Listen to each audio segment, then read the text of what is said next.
दोस्तों आज पेश है खूनी झील। ये एक और चित्र है दोस्तों।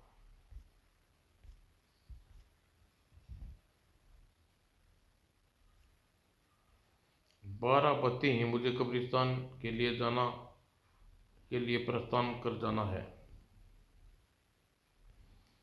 कुछ समय पश्चात ओह 12 बज गए। अगले ही पल देवराज ने एक थाली की पूजा की सामग्री लेकर हवेली से बाहर निकला। तभी उसका कुत्ता भौंकने लगा। तूने भोग कर मेरी पूजा में विघ्न डाला।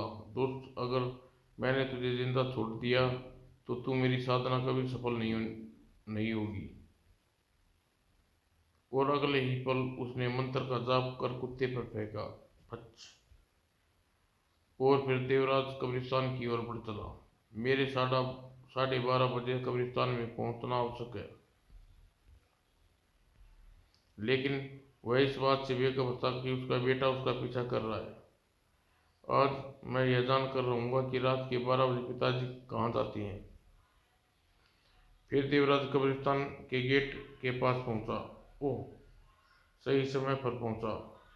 पिताजी कब्रिस्तान में क्या करने आए हैं? और देवराज ने तंत्र साधना शुरू कर दी। और उस पल में सारी बात बलराज की समझ में आ गई।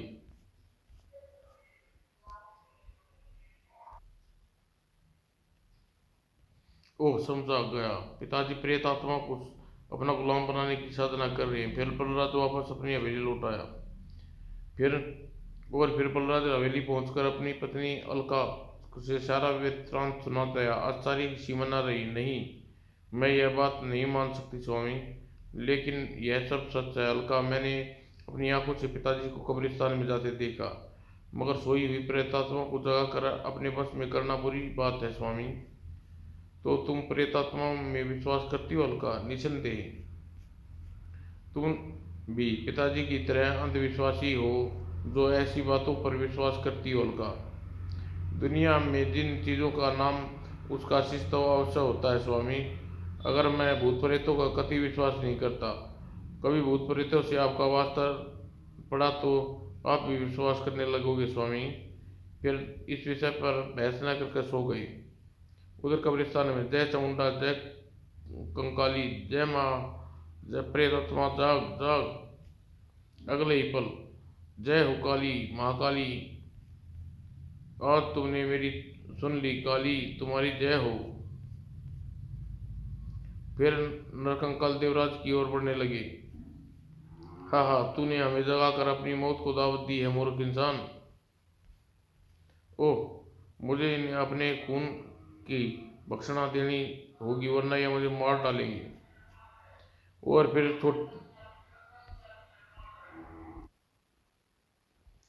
फिर बलराज ने अपनी छोटी तिरछी काट कर कंकालों को खून के छींटे मारे। मेरी तरफ से अपनी भक्षणा स्वीकार करो प्रेतात्माओं। उसके बाद खून के छींटे मारते ही हुक्म, हमारे आका हुक्म, हुक्म हमारे स्वामी हुक्म। बहुत खूब, ये प्रेतात्माएं मेरी गुलाम बन चुकी हैं। अगले ही पल देवराज ने कंकालों को आदेश दिया, अब तुम जाओ मेरे गुलामों, तुम्हें जरूरत पड़ेगी तो तुम्हें बुलाऊंगा। वे नरकंकाल अदृश्य हो गई। अब मुझे घर जाना चाहिए। फिर वह अपनी हवेली में लौट गया। उसके बाद एक दिन, अगर आपकी इजाज़त हो तो आपसे अलका को फतेहगढ़ घुमान लाएं। जाओ पुत्र। और सुनो, फतेहगढ़ में तुम्हारे तुम्हारे शिवलाल अंकल का होटल है, वहीं ठहरना। तुम्हारे किसी प्रकार की असुविधा नहीं होगी। जी पिताजी। जब बलराज और अलका फतेहगढ़ के लिए कूच कर गए तो अचानक देवराज को ख्याल आया, ओह, इनसे मुझे बड़ी भूल कैसे हो गई। मैं बलराज और अलका को फतेहगढ़ में स्थित खूनी झील के बारे में बताना भूल गया।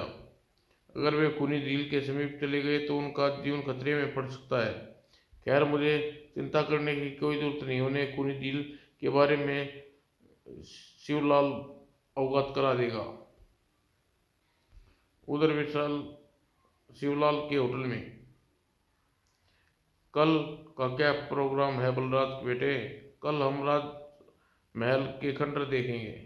एक बात ख्याल रखना बेटे, राजमहल के खंडर से कुछ दूरी पर झील है, वहां कदापि न जाना। क्यों अंकल? वह खूनी झील है, अब तक सैकड़ों आदमियों को बलि ले चुकी है। सो कैसे? सुनने में आया है कि उस झील में कोई प्रेतनी निवास करती है, जो आदमियों का खून पीकर उन्हें मार डालती है। मैं भूत प्रेतों पर विश्वास नहीं करता अंकल। फिर भी तुम्हें और अलका बहू को झील के करीब नहीं जाना। मैं उस खूनी झील की प्रेतनी को अवश्य देखूंगा। जो आपकी आज्ञा अंकल। और दूसरे दिन बलराज और अलका राजमहल के खंडर देखकर उनसे बाहर निकले। चलो अब होटल चले। नहीं। फिर क्या प्रोग्राम है? इस खूनी झील को देखेंगे क्या? हाँ अंकल। हाँ अलका, मैंने भूत प्रेत नहीं देखी। आज खूनी झील वाली प्रेतनी को देख लेंगे तो मुझे विश्वास आ जाएगा। आप पागल तो नहीं हो गए हैं? अंकल ने हमें वहां जाने से मना किया है। अंकल की तरह तुम भी अंधविश्वासी हो, जो भूत प्रेत पर विश्वास करती हो। दुनिया में भूतों का कोई अस्तित्व नहीं। आओ चलकर देखें। मुझे डर लग रहा है स्वामी। और फिर झील के पास मैं जो तुम्हें साथ हूँ, फिर कैसा डर। आओ चले। देखो अलका प्रिय, यह कोई प्रेतनी नहीं दिखाई दे रही। हाँ स्वामी, अंकल हमें यूं ही डरा रहे थे। मौत से कितने बेखबर थे दोनों। वाह कितनी सुंदर दृश्य है। जी स्वामी। लेकिन अगले ही पल अजगर अलका को दबोच लिया और अजगर अलका को झील में खींच लिया। हे भगवान, मैं अलका को कैसे बचाऊं? अगले ही पल बलराज ने रिवॉल्वर निकाली। स्वामी बचाइए, गोली चलाने की मूर्खता न करना हो, वरना गोली अलका को भी लग सकती है।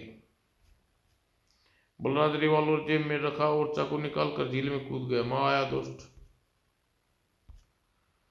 और जैसे ही बलराज ने अजगर के सिर पर वार किया, अलका, मेरी अलका को छोड़ दे शैतान।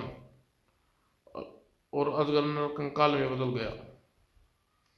हाय ये क्या? ये तो खूनी झील की प्रेतनी है। स्वामी भागो यहाँ से। खूनी झील के किनारे की तरफ तैर कर पूरी ताकत लगा दी दोनों ने।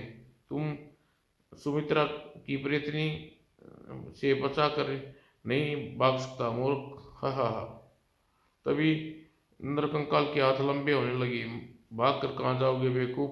हे भगवान, अलका बचो। अगले ही पल नरकंकाल बलराज और अलका के पैर पकड़ लिए और फिर कंकालों से पानी के अंदर खींचने लगा। हा हा हा। मैं जी भर कर तुम्हें दोनों का खून पीऊंगी। उसके बाद नरकंकालों ने लेकर गुफा के द्वार पर पहुंचा। नहीं, गुफा में चलो मूर्खों। वह नरकंकाल काला उन्हें अंदर लेकर पूछा, मेरा और अलका का अंजाम भी इन्हीं कंकालों जैसा ना हो जाए। अगले ही पल नरकंकाल एक खूबसूरत युक्ति में के रूप में बदल गया। कौन हो तुम? मैं सुमित्रा की प्रेतात्मा, तुम लोगों का खून पीऊंगी। भगवान के लिए हमें रहम खाओ। कभी नहीं। बिजली की तरह अलका पर झपटी। नहीं, मेरी अलका को छोड़ दे दुष्टा। बलराज सुमित्रा की प्रेतनी के करीब पहुंचा तभी उफ। और अगले ही पल बलराज की आंखों के सामने अंधेरा छा गया। आई। और फिर बलराज बेहोश होकर नीचे कंकालों के बीच में गिर पड़ा। सुमित्रा की प्रेतनी अलका का खून पीने लगी। जब प्रेतनी अलका का शरीर सारा स्वरूप लहू पी लिया तो लाश को फेंक दी। आह, कितना स्वादिष्ट खून था। मरने उसके बाद बलराज की गर्दन में दांत गड़ा दिए। अब मुझे इन दोनों को गुफा से बाहर फेंक देना चाहिए। और फिर सुमित्रा की प्रेतनी बलराज और अलका की गर्दनें पकड़कर गुफा के द्वार की ओर बढ़ चली। हा हा, मजा आ गया। हा हा। और दोनों की लाशें पानी में ऊपर उठने लगी और खूनी झील में तैरने लगी। उधर शिवलाल के होटल में दोपहर हो चुकी है। अब तक उन्हें होटल लौटाना चाहिए। कहीं मुसीबत में तो नहीं फंस गए? कहीं खूनी झील तो नहीं चले गए, पता लगाऊं। वो रही लाशें। Oh no. शिवलाल पुलिस की मदद से उन दोनों की लाशें निकाली और उनका दाह संस्कार किया। ओह मेरे प्रभु, अपने मित्र को क्या मुंह दिखाऊंगा। और जब शिवलाल अपने दोस्त देवराज के घर पहुंचा, अरे शिवलाल, तुम कुशल तो है।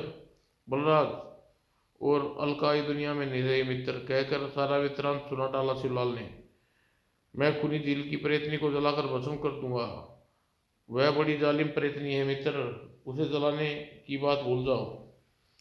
मैं प्रेत शक्तियों का स्वामी हूँ शिवलाल। मेरे लिए यह दुष्ट प्रेतनी को काबू पाना कोई मुश्किल काम नहीं।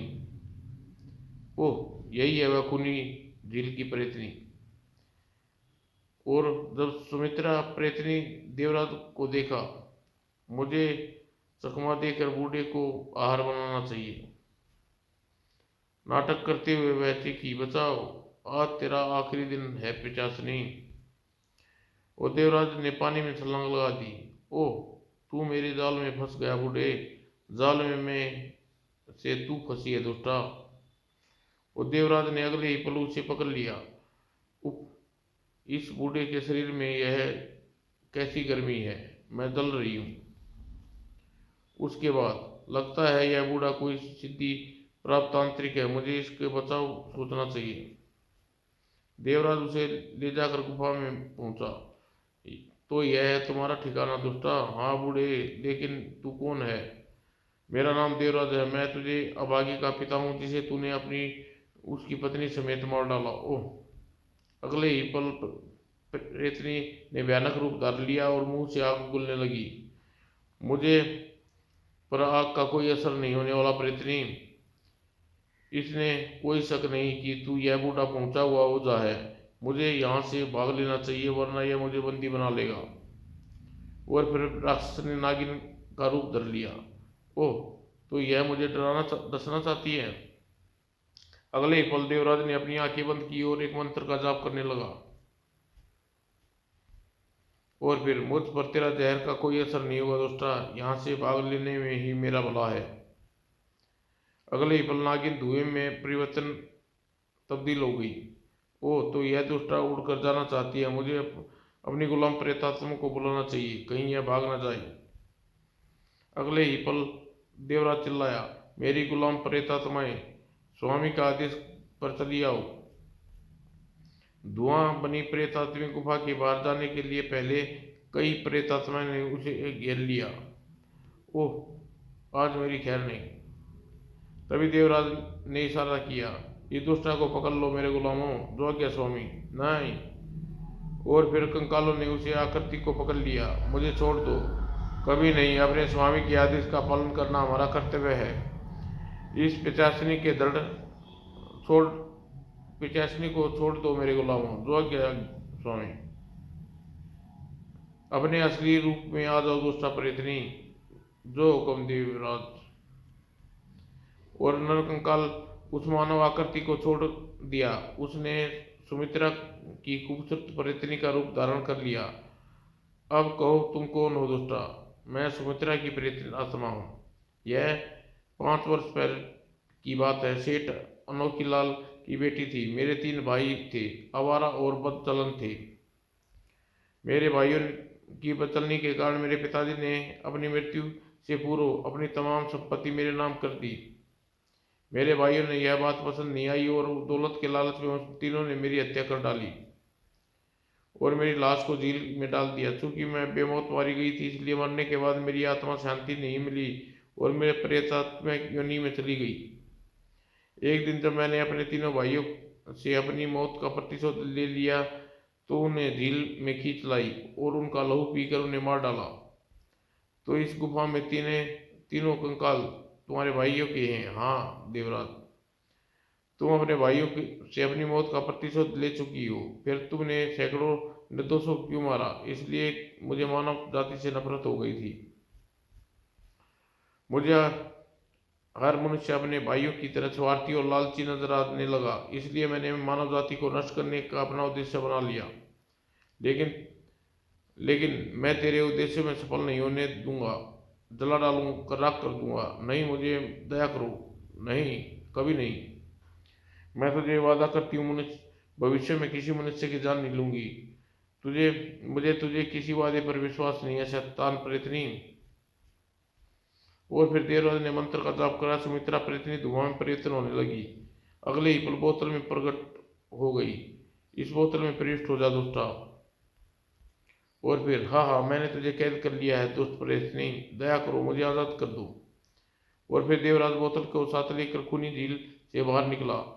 मेरे गुलाम प्रेत आत्मा, हुक्म स्वामी, आग जलाओ, जैसी आपकी हुक्म का।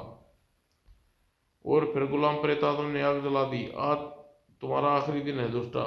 नहीं नहीं, छोड़ दो देवराज, हमेशा तुम्हारी गुलामी करूंगी। और अगले ही पल देवराज ने बोतल जलती आग में की हवाले कर दी। ले दुष्टा, अपनी करनी का फल भुगत। आह, मैं जल गई। और अगले ही पल झील के अंदर जोरदार विस्फोट हुआ। उस विस्फोट के साथ सुमित्रा प्रेतनी की गुफा नष्ट हो गई। अगले ही पल झील का पानी अपने असली स्वरूप में आ गया। आज खूनी झील प्रेत साहिब से मुक्ति हो गई।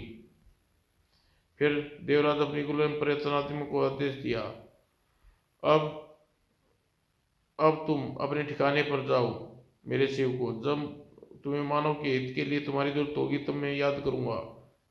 जैसा हुकुम स्वामी। और अगली पल प्रेत आत्मा धुआं बनकर आसमान में उड़ गई। फिर देवराज शिवलाल के होटल की तरफ गया और मानव कल्याण के कार्यों में जुट गया। समाप्त दोस्तों।